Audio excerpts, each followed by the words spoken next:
मित्रांनो, आपण आता गावाला आलो शिमगा उत्सवासाठी. तर तुम्ही बघू शकता. चला आता मी तुम्हाला दाखवतो.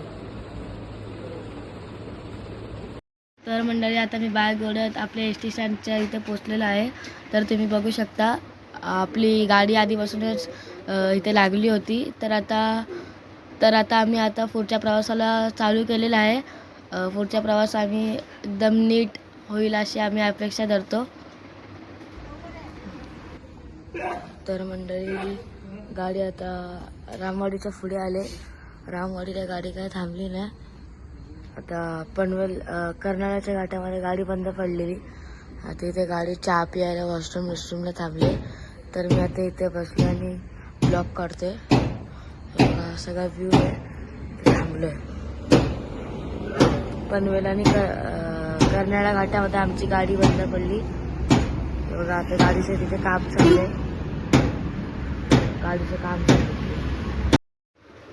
तर आता आम्ही माणगावला चहा पाण्यासाठी उतरलो होतो. आम्ही आता बसमध्ये बसलो आणि पुढच्या प्रवासाला निघालो आणि आता आमच्या गावाच्या इथं पोचलो.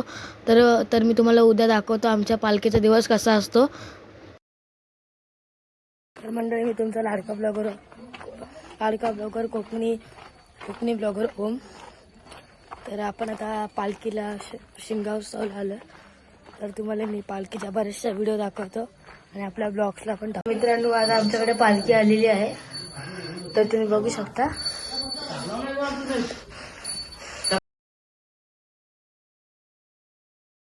तर आता पालखी आता आमच्या घराची इथे आले. आता पप्पा पालखीची पूजा करतील.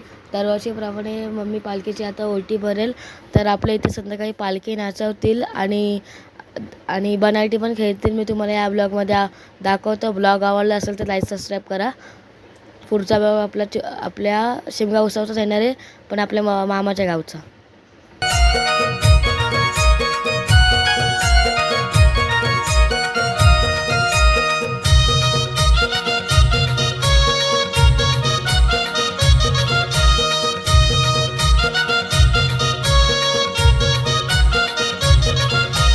शिमग्यात ढोल बघा वाजे भारी देव माझा नाचतोय खांद्यावरी. शिमग्यात ढोल बघा वाजे भारी देव माझा नाचतोय खांद्यावरी. असं पालखीत बसून बाय माय माझी दाराशी येईलय. असं पालखीत बसून बाय माय माझी दाराशी येईलय. असं पालखीत बसून